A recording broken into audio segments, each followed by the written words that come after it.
At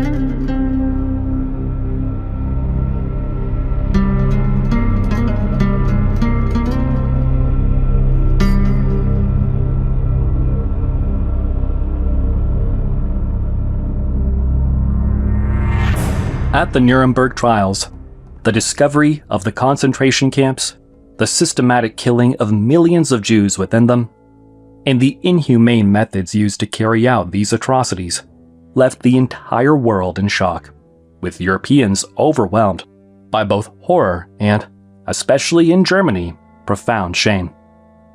This situation prompted Europeans to reflect.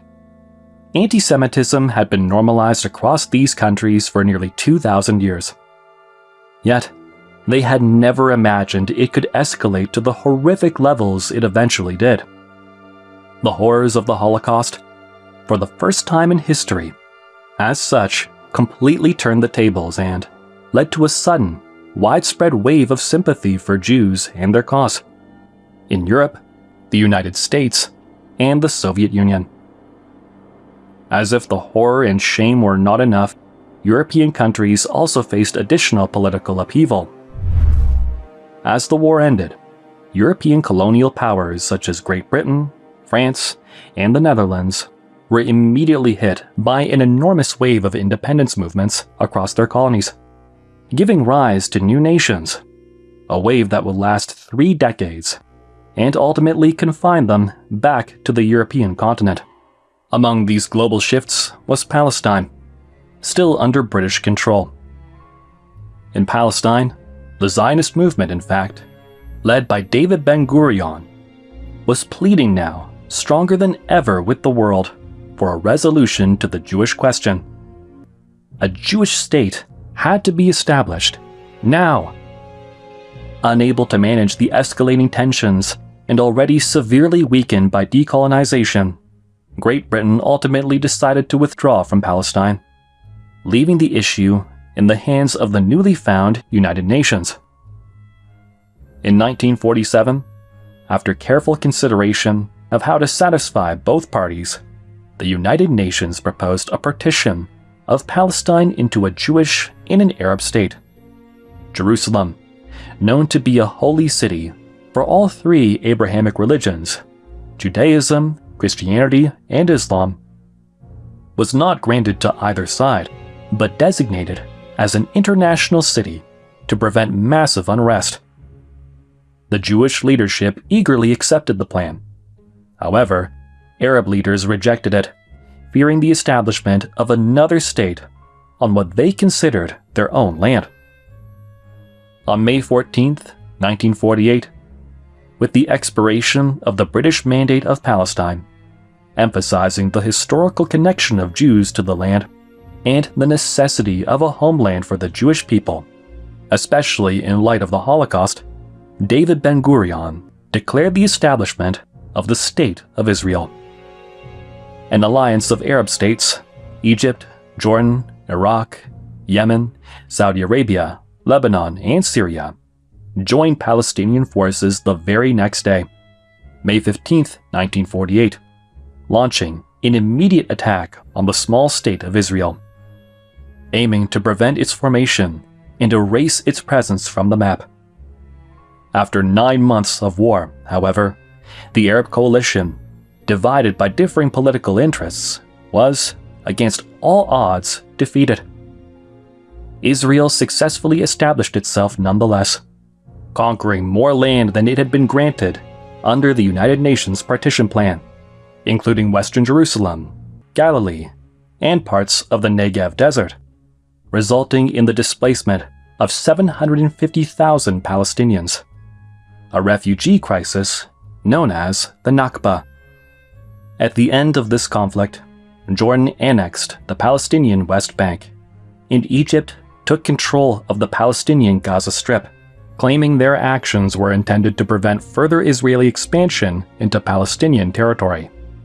However, in practice, both countries seized these Palestinian lands for themselves, prioritizing their territorial ambitions over Palestinian self-determination, which caused outrage among Palestinians.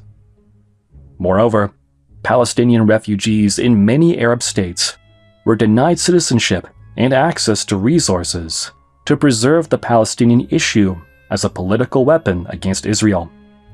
If that were not enough, Egypt also then imposed a blockade on the Straits of Tiran, cutting off imports and exports to and from the Israeli port of Eilat in the Gulf of Aqaba, dealing a massive blow to the Israeli economy. In 1950, the Israeli Law of Return granted Jews from all over the world the opportunity to immigrate to Israel and obtain Israeli citizenship, leading to mass immigration, particularly from Europe and Muslim-majority countries.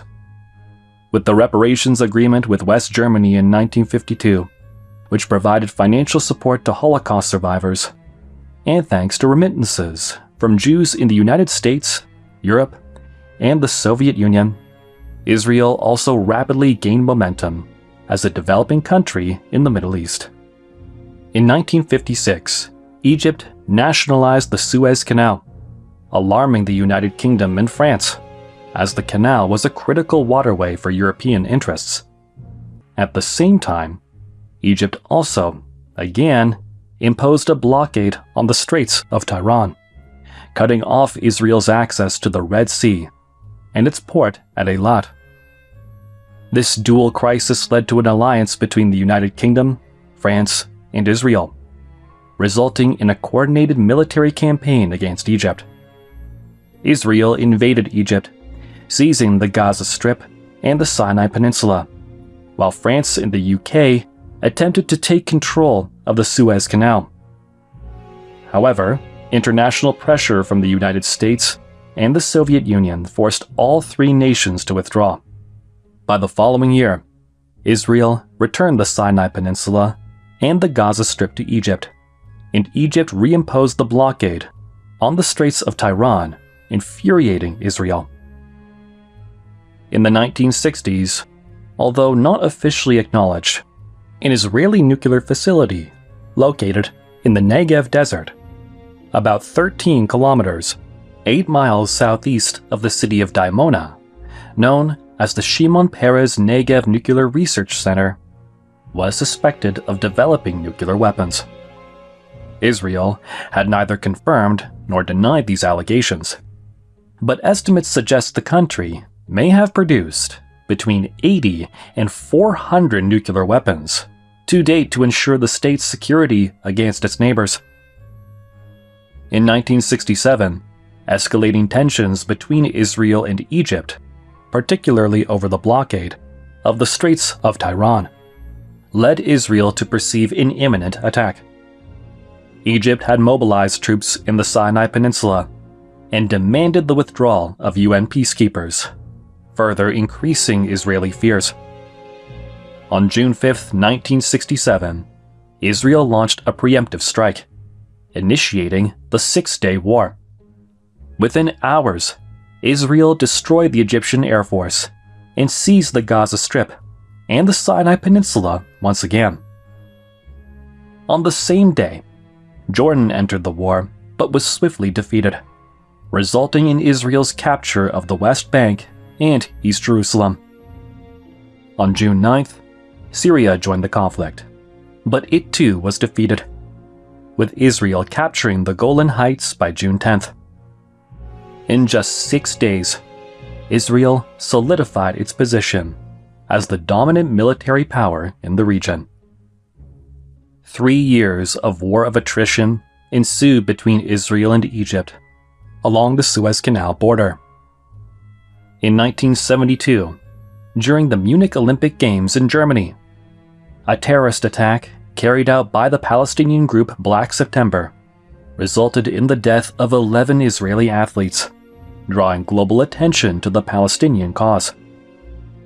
In 1973, unable to recover their lands from Israel, Egypt and Syria launched a surprise attack during Yom Kippur, one of the holiest days in Israel. Egypt sought to regain the Sinai Peninsula and the Gaza Strip, while Syria aimed to recover the Golan Heights. The initial stages of the war appeared to favor the Arab forces. But the conflict ultimately ended, again, in an Israeli victory, albeit a costly one this time.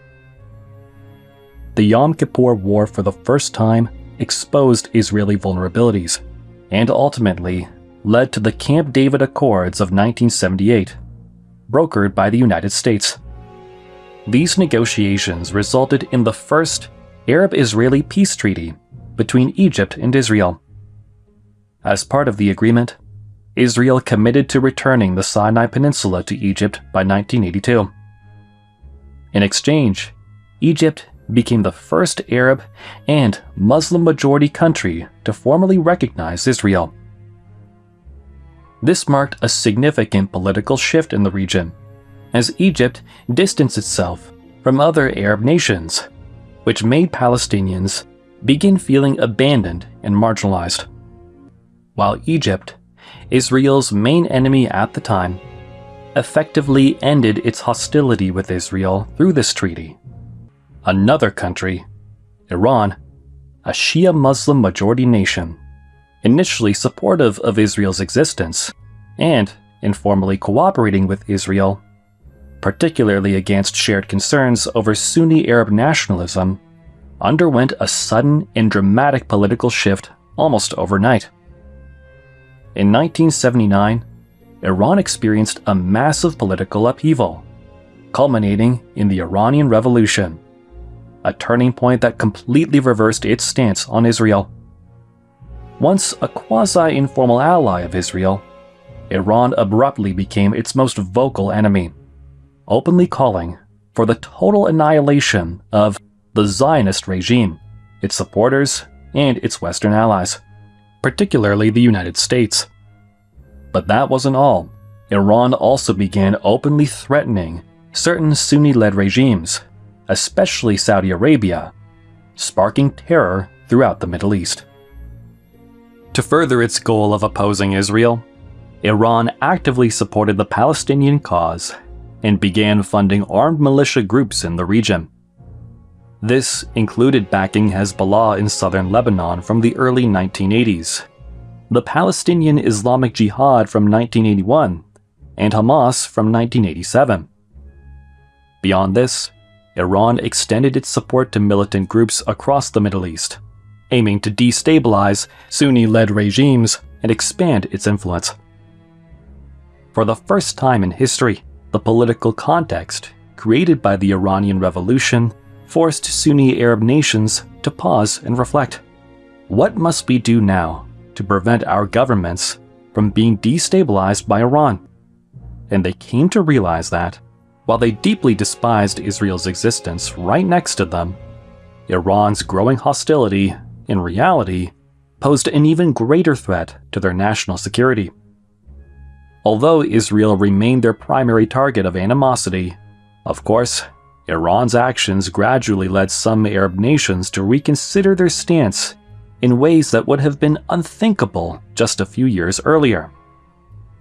In a pragmatic shift, Arab nations began to view Israel less as an enemy and increasingly as a potential strategic partner against Iran. The Iranian Revolution, therefore, pushed Sunni Arab nations toward a previously unimaginable and highly unlikely position: cooperation with Israel and its allies, the United States and the broader West, against Iran and its military proxies.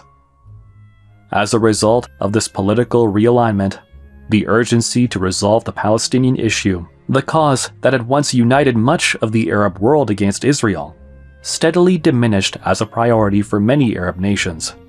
The Palestinian cause was being forgotten.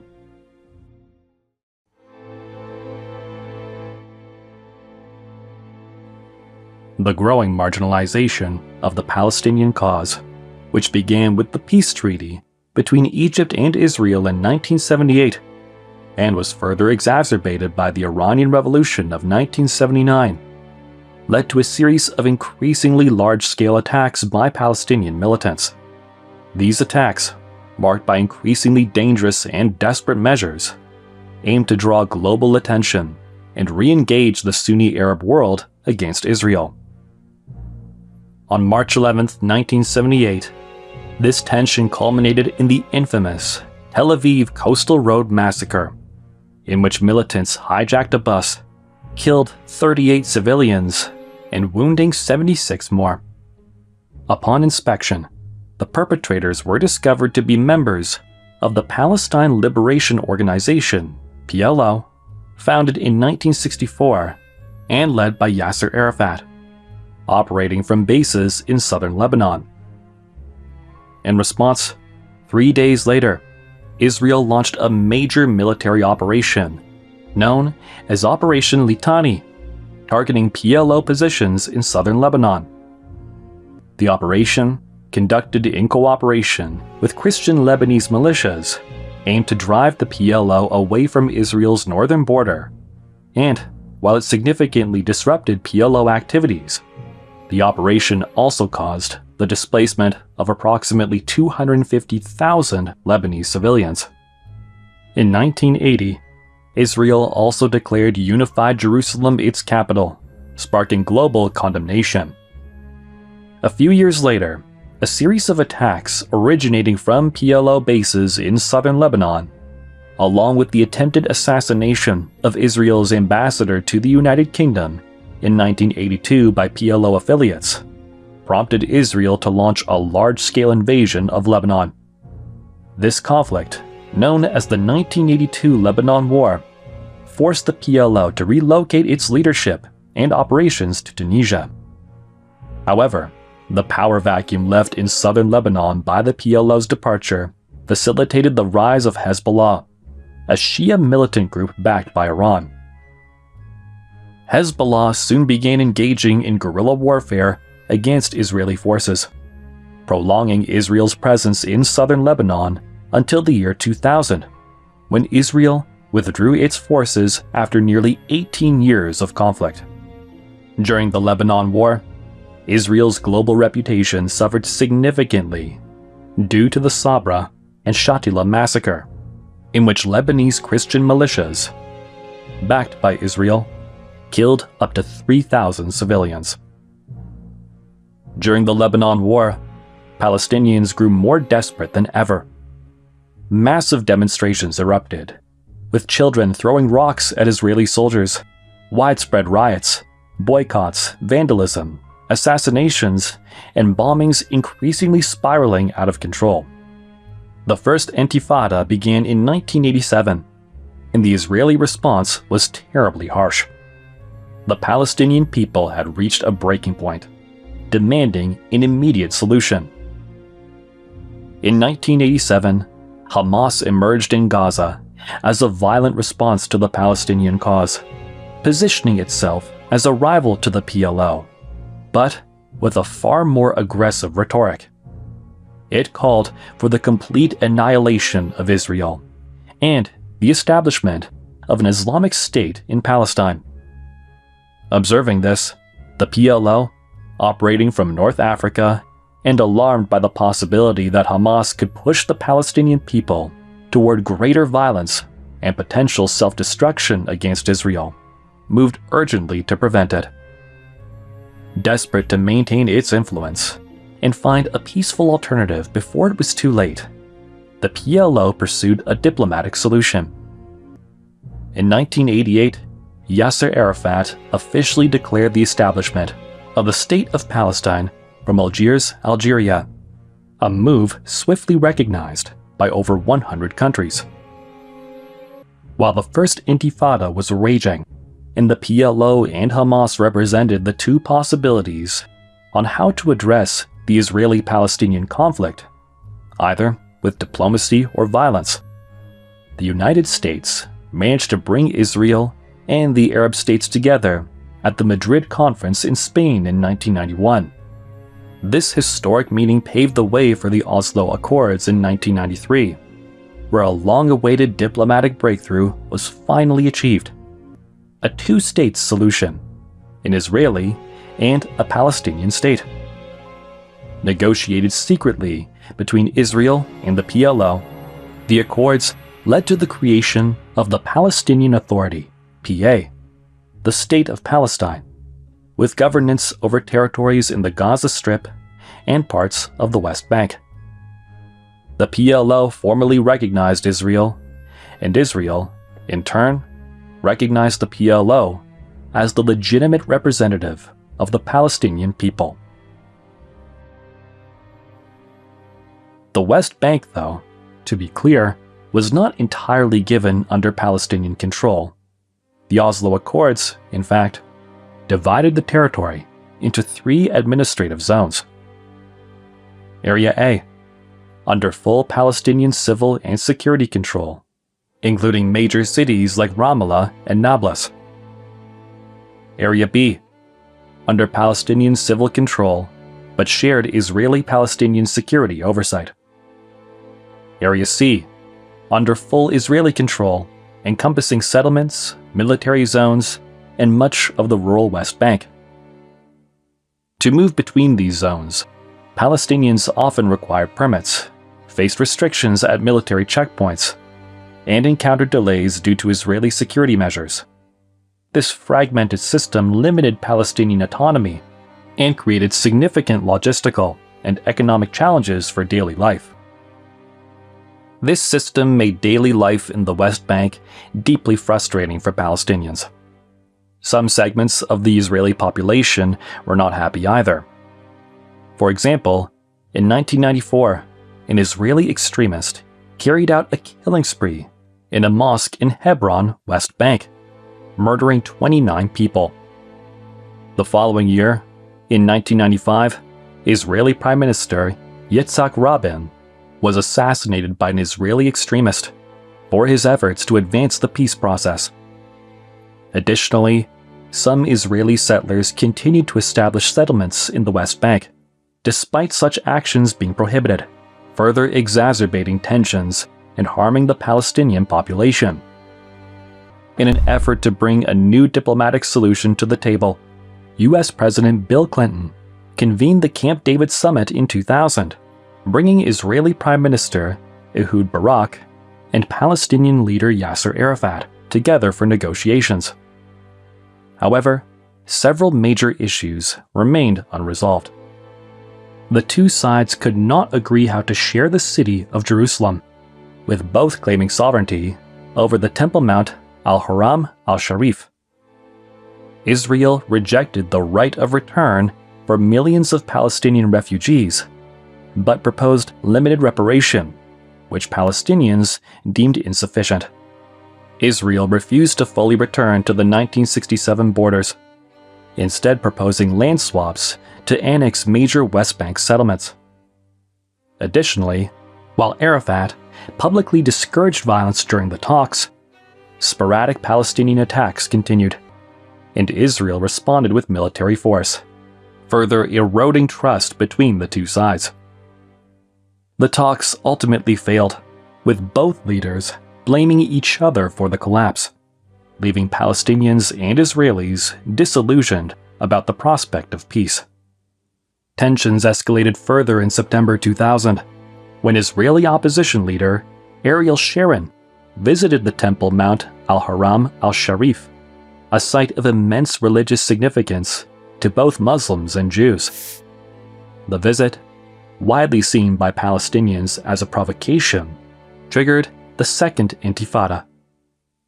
This uprising was far bloodier than the first, marked by Palestinian widespread violence, including suicide bombings, Israeli military incursions, and a wave of lone wolf stabbings. March and April 2002 especially saw a dramatic surge in attacks by Palestinian militants, including Hamas, Islamic Jihad, and the Al-Aqsa Martyrs Brigades. In addition to numerous shootings and grenade attacks, 15 suicide bombings were carried out in March alone, an average of 1 every 2 days. The deadliest attack was the Passover massacre during Yom Kippur, in which 170 people were either killed or injured at the Park Hotel in the Israeli city of Netanya. This prompted Israel to launch Operation Defensive Shield, a large-scale military operation aimed at dismantling the infrastructure of Palestinian military groups in the West Bank. It involved incursions into major Palestinian cities, including Ramallah and Jenin, and led to significant destruction and casualties. Israel later also built a wall with the West Bank barrier, further infuriating the Palestinians. In 2003, the US, EU, UN, and Russia attempted to mediate cooperation between the two sides through the Roadmap for Peace, but their efforts failed to produce lasting results. In 2005, Israel unilaterally carried out the Gaza Disengagement Plan, withdrawing all Israeli citizens, settlements, and military forces from the Gaza Strip back to Israel, a total of 8,000 people. The move aimed to reduce friction with Palestinians, leaving Gaza under full control of the Palestinian Authority. The Israeli withdrawal from Gaza in 2005 significantly changed the dynamics of the region. Following the disengagement, in fact, Hamas won the 2006 Palestinian elections, leading to a break from the Palestinian Authority of the West Bank, and by 2007, Hamas had taken full control of Gaza, with a rhetoric of full annihilation of Israel. This shift marked a period of frequent conflicts between Hamas and Israel. Rocket barrages from Gaza into Israeli territory became a recurring occurrence, prompting Israeli airstrikes and military operations on Gaza in response, which were very often massively more devastating. Major escalations occurred during several conflicts, including Operation Cast Lead, Operation Pillar of Defense, and Operation Protective Edge. These confrontations caused significant casualties, especially on the Palestinian side, further worsening the humanitarian crisis in Gaza. With the rise of social media and widespread internet coverage, global attention on the Palestinian cause was fully reignited, with both sides gaining many online supporters. To counter the growing threat of rocket barrages incoming from Gaza, Israel developed the Iron Dome missile defense system, which became operational in 2011. The Iron Dome intercepted many of the rockets launched from Gaza, reducing civilian casualties in Israel, but leaving the core issues unresolved. In the meantime, after Hamas's takeover, both Israel and Egypt began blockading Gaza to safeguard themselves from the entrance of Hamas militants into their territories, but terribly deepening the economic and humanitarian crisis of the population in the Gaza Strip. In 2015, there was a new wave of stabbings perpetuated by Palestinians, and sporadic rocket fire from Gaza continued, and Israel hit back with airstrikes. In 2017, US President Donald Trump formally recognized Jerusalem as the capital of Israel and moved the US Embassy there from Tel Aviv in 2018. In 2018, thousands of Palestinians also participated in the Great March of Return, a series of protests near the Gaza-Israel border, which demanded an end to the blockade imposed by Israel and Egypt. While it was mostly a peaceful protest, some protesters turned violent, and Israeli forces used live ammunition on them. Between 2019 and 2020, Israel experienced a period of political turmoil marked by 3 inconclusive elections, reflecting deep divisions within the country. A key point of contention was how to address the Palestinian issue. Many Israelis supported a more conciliatory approach, advocating for a peaceful resolution to the conflict, while others, led by Benjamin Netanyahu, favored a harder stance, an iron fist on Palestinian attacks. Netanyahu, who dominated Israeli politics for nearly 17 years, pursued politics that emphasized security, settlement expansion, and a strong military response to Palestinian actions. His approach was polarizing, garnering support from those prioritizing security but drawing criticism for exacerbating tensions and undermining prospects for peace. In 2020, during the COVID-19 pandemic, moreover, through a series of US brokered agreements known as the Abraham Accords, Israel further continued to normalize its relations with several Sunni Arab countries, including the United Arab Emirates. Bahrain formally signed the Abraham Accords, establishing full diplomatic ties with Israel, driven by shared security concerns over Iran and opportunities for economic cooperation, particularly in technology, trade, and tourism. Sudan agreed to normalize ties in exchange for its removal from the US list of state sponsors of terrorism, a key step in reintegrating into the global economy. Morocco followed suit, normalizing relations in return for US recognition of its claim over Western Sahara. Saudi Arabia, while not a formal signatory of the Abraham Accords, has shown growing openness toward Israel, driven by shared interests in countering Iranian influence and exploring economic diversification beyond oil exports, particularly under the Vision 2030 initiative, led by Crown Prince Mohammed bin Salman. Although full normalization has not yet occurred, Saudi Arabia has taken incremental steps, including allowing Israeli flights to pass through its airspace.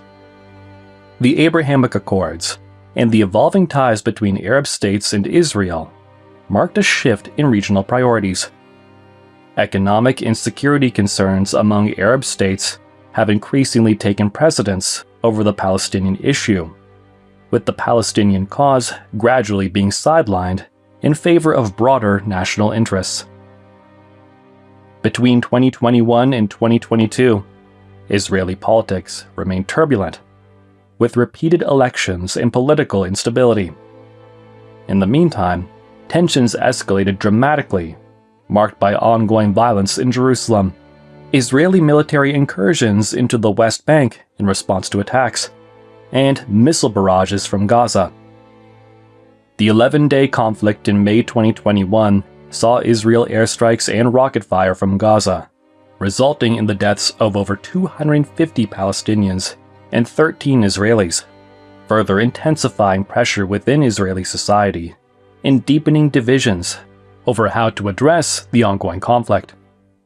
Lastly, towards the end of 2023 and now into 2024, as per the writing of this video, as many of you may know, violence in the West Bank intensified, culminating in a surprise and unprecedented attack from Gaza on the holiday of Yom Kippur, the holiest day in the Jewish calendar.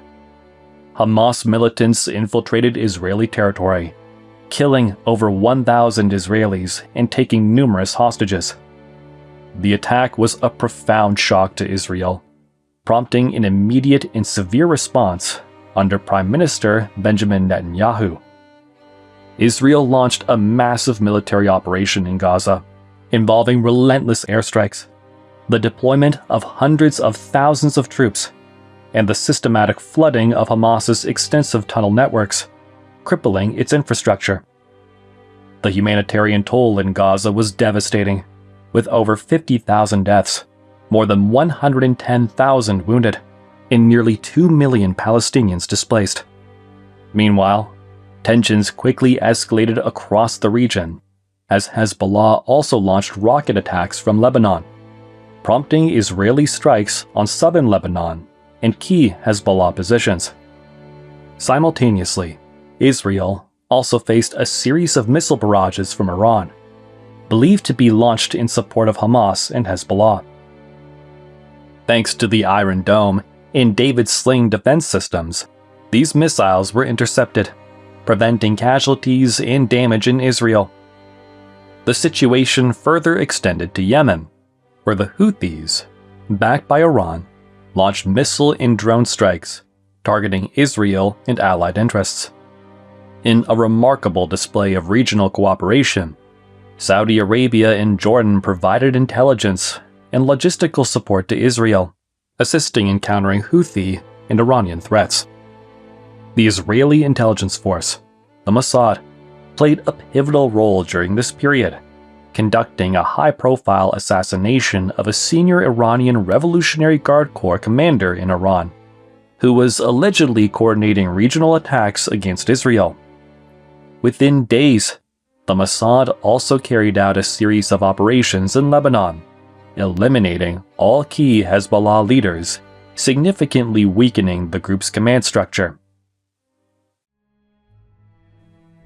While Israel today stands as a regional economic powerhouse, often referred to as the Silicon Valley of the Middle East, the disparities between Israel and the Palestinian territories, especially Gaza, are glaring. Israel boasts one of the highest GDPs per capita in the world, exceeding $53,000 according to recent IMF data, comparable to countries like Canada and Finland. Its annual GDP output of approximately $530 billion surpasses Egypt's $380 billion and Iran's $435 billion. Despite its relatively small population of just 9.5 million, compared to Egypt's 118 million and Iran's 92 million people. This prosperity is fueled by a thriving tech industry, advanced agriculture, and robust defense and pharmaceutical sectors. The city of Tel Aviv, a global hub for startups and innovation, embodies this economic dynamism with groundbreaking advancements in artificial intelligence, cybersecurity, and green technologies. Israel's agricultural innovations, such as pioneering water management techniques, have turned arid lands into fertile farms, making the country a global leader in food security. Culturally and religiously, Israeli society is marked by striking contrasts. At one end of the spectrum, there is a significant population of atheists and secular Jews who embrace modernity and progressive values. At the other end, there is an equally prominent community of devout, ultra-Orthodox Jews, steadfast in their adherence to centuries-old traditions and lifestyles. Adding to this diversity are sizable minority groups, including Arab Christians and a massive Arab Muslim population that makes up nearly 20% of the country. Despite these profound differences in beliefs and cultural practices, these groups of atheists, secularists, ultra-Orthodox Jews, Christians, and Muslims coexist within a shared national framework, creating a uniquely multifaceted social fabric that defines modern Israel. However, these high living standards stand in stark contrast to the conditions in the Palestinian territories. The West Bank, in comparison, faces significant economic and political challenges. Its economy is constrained by partial Israeli military control, the expansion of Israeli settlements, and restricted access to land and resources. These limitations hinder growth, leaving the West Bank heavily reliant on international aid and remittances, which account for approximately 15% of its GDP. The GDP per capita in the West Bank is around $5,000 a year, nearly 1/10 of Israel's, placing it on par with countries like Indonesia, $4,980, and actually higher than Egypt, $3,540, and nearby Jordan, $4,680.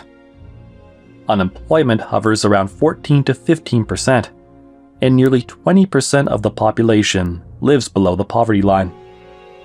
Infrastructure development is uneven, and many rural areas lacking access to reliable water, electricity, and healthcare services. Tensions between Israeli settlers and Palestinian communities frequently disrupt daily life, creating a precarious political and social environment. Gaza, by contrast, endures a humanitarian crisis of catastrophic proportions, even before the events of 2023. It is one of the most densely populated areas in the world, with 2.3 million residents confined to just 360 square kilometers, or 141 square miles. Historically high fertility rates, once as high as 8.3 children per woman in 1991, have declined but remain among the highest globally, leaving Gaza with an exceptionally young population in a median age of just 18, comparable to African countries like Burkina Faso or Tanzania. The GDP per capita in Gaza is shockingly low at just $1,100, comparable to African countries like Uganda and Southern Sudan. Over 75% of Gaza's population relies on humanitarian aid, with unemployment soaring to 45%. Food insecurity affects 72% of households, and access to essential services like clean water and electricity is severely limited. Only 25% of households have running water daily, and the majority rely on unsafe water sources. This has led to widespread health issues, with nearly half of Gaza's children suffering from nitrate poisoning caused by water contamination. Before we end this video, it's important to address something that may feel difficult or even uncomfortably sad to accept. During the Bronze Age collapse, as we explored at the beginning of this documentary, the Israelites, Phoenicians, and other Semitic peoples emerged from the fragmentation of Canaanite culture. Centuries later, when the Israelites and Judahites were expelled from Judea by the Romans after the Bar Kokhba revolt in 135 CE, their land was renamed Palestine, in reference to their ancient rivals, the Philistines. What kept the Jewish people together during nearly 2,000 years of exile, until their return to this land, was their shared faith, Judaism. When they returned after the Holocaust, they were still the descendants of the Canaanites, though centuries of life in Europe had mixed them with the European populations. This unique journey gave rise to the Israelis of today. The Palestinians, however, tell a different but equally complex story. Although the name Palestinian comes from the Philistines, a long-extinct Aegean Greek people, only a small number of modern Palestinians, particularly in the Gaza Strip, may retain traces of Greek heritage. Instead, Palestinians predominantly represent the Semitic peoples who remained in the land after the Bar Kokhba revolt of 135 AD. These people represent those who were not forced out by the Romans. Some of these Palestinians were Jews, while others were pagans. As such, the name Palestinian can be misleading, as the true ancestry of modern Palestinians is not Aegean Greek, but it includes Phoenicians, Edomites, Ammonites, and, paradoxically, possibly many Israelites. Over the centuries, this population adopted Christianity under the Roman Empire and later adopted Islam during the rise of the Arab caliphates, intermixing with Arabs and Bedouins. This intricate history gave rise to the Palestinians we know today. In many ways, modern Israelis and Palestinians share the same ancient roots: the Canaanites. To put it simply, they are like two brothers who were separated a very long time ago. One was forced to leave his home, married into European communities, and lived abroad for 2,000 years. The other stayed home, mixing first with Roman Christians and later with Arabs for an equally long period of 2,000 years. If we strip away their names, Israel and Palestine, what remains is a shared ancestry, a divided history, but an undeniable and profound connection to this land for both peoples. Tragically, nationalism, political greed, and misunderstood history have pitted these two brothers against each other. If only history had taken a different path, perhaps the people of this land could have seen more of what unites them than what divides them. Perhaps they might have lived peacefully together. With this documentary, we express our hope for peace between Israelis and Palestinians, and for a future that learns from, rather than repeats, the mistakes of the past. This is the end of part 4, the final part of our documentary. Since this documentary requires extensive editing, we decided to release it in 4 parts, rather than making you wait for the full version. Once all 4 parts are complete, we will combine them into a full-length documentary. If you'd like to support our mission to spread knowledge, consider becoming a Patreon member, sending a super thanks donation here on YouTube, or joining as a channel member.